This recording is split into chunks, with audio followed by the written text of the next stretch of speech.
கம்பீர உருவம், முறுக்கு மீசை, ஜடாமுடி, ஆக்ரோஷ பார்வை, கையில் வீச்சொருவாள், காலில் சலங்கை, உடம்பில் சந்தனம் பூசிக்கொண்டு வெள்ளை குதிரையின் மேல் கம்பீரமாய் ஏறி வரும் கருப்புசாமியின் சுவாரஸ்யமான வரலாறை பற்றி தான் இன்னைக்கு நம்ம பார்க்க போறோம்.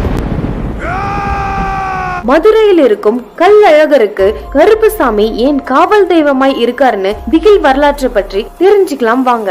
கேரளாவில் இருக்கும் ஒரு மன்னன் தமிழ்நாட்டுக்கு வந்து அங்கிருக்கும் கோவில்களை எல்லாம் சுற்றி பார்த்து கொண்டிருந்தார். அப்போது மதுரையில் இருக்கும் கல்லழகரின் கோவிலுக்கு அந்த மன்னர் வருகிறார். கல்லழகரின் சிலையை பார்த்த மன்னர் அழகரின் அழகில் மயங்கி நிற்கிறார். இது போன்ற ஒரு அழகிய சிலை உலகில் வேறு எங்குமே இல்லை. எப்படியாவது இந்த சிலையை நம் கேரளாவுக்கு எடுத்து செல்ல வேண்டும் என்று திட்டமிடுகிறார் அந்த மன்னர். ஆனால் பாண்டிய மன்னனின் பாதுகாப்பில் இருக்கும் இந்த அழகர் சிலையை எடுத்து வருவது சாதாரண விஷயமே இல்லை. அதற்காக அந்த கேரள மன்னன் ஒரு திட்டமிடுகிறார். கேரளாவில் இருக்கும் 18 மந்திரவாதிகளை அழைத்து மாய மந்திரங்களை பயன்படுத்தி மதுரையில் இருக்கும் கல்லழகர் சிலையை கடத்தி வர வேண்டும் என்று உத்தரவிடுகிறார்.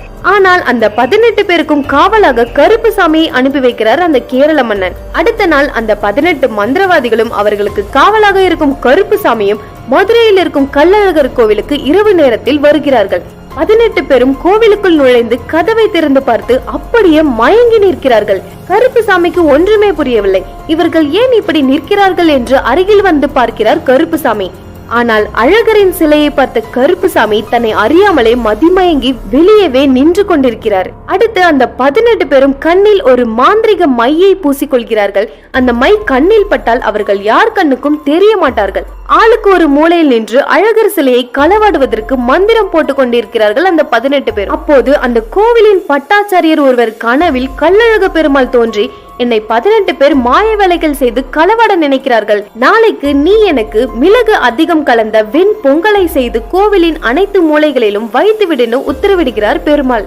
அவரின் உத்தரவை ஏற்றுக்கொண்ட பட்டாச்சாரியர் மிளகு அதிகமாக கலந்த வெண் பொங்கலை அந்த கோவிலின் அனைத்து மூலைகளிலும் வைக்கிறார். அப்போது மறைந்திருந்த அந்த 18 மந்திரவாதிகளுக்கும் அந்த பொங்கலின் வாசனைக்கு அடிமையாகி அப்பொங்கலை அனைவரும் எடுத்து சாப்பிடுகிறார்கள். மிளகு அதிகம் கலந்த பொங்கலை சாப்பிட்டதால் அவர்கள் கண்ணில் கண்ணீர் வந்து அவர்கள் கண்ணில் பூசி இருந்த அந்த மாந்திரிகமை கலைந்து போனது. அப்போது அனைவர் கண்ணுக்கும் அந்த 18 பேரும் தெரிய வருகிறார்கள். மக்கள் அனைவரும் அந்த 18 பேரையும் பார்த்ததும் அவர்களை பிடித்து ஒரு மந்திரவாதிகளையும் சாகடித்து அங்கு ஒரு படிக்கட்டுகளாக 18 படிக்கட்டுகளை கட்டுகிறார்கள். அப்போது அழகரின் அழகில் மயங்கி நிற்கும் கருப்புசாமி மக்களிடம் வந்து, நானும் இந்த சிலையை களவாடுவதற்கு தான் இவர்களுக்கு பாதுகாப்பாய் வந்தேன்.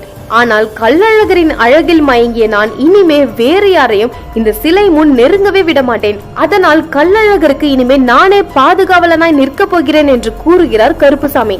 ஆனால் அழகருக்கு அர்த்தஜாமத்தில் நடக்கும் பூஜையில் அழகரின் மேல் இருக்கும் உதிர்ந்த மாலையும் அவருக்கு வரும் அபிஷேக பொருட்களில் சிலவற்றையும் எனக்கு படையலாக தாருங்கள் என்று கூறி கருப்புசாமி அந்த 18வது படியின் மேல் நின்று கல்லழகருக்கு பாதுகாப்பாய் நிற்கிறார். இன்று மதுரையில் கல்லழகரின் கருவறையை இரவு பூட்டிய பின் அந்த சாவியை கருப்புசாமி அறையின் கதவில் வைத்துவிட்டு தான் செல்கிறார்கள். ஆனால் வருடத்திற்கு ஒரு முறை மட்டும்தான் கருப்புசாமியின் அறை திறக்கப்படும். அதுவும் அழகரின் திருவிழா அன்றுதான் கருப்புசாமி அறை திறக்கப்பட்டு பூஜை செய்து உடனே மூடிவிடுவார்கள். அந்த 18 படிக்கு மேல் கம்பீரமாய் இருக்கும் கருப்புசாமி சிலையாக இல்லாமல் ஒரு பெரிய அருவாள் உருவத்தோடு காட்சியளிக்கிறார்.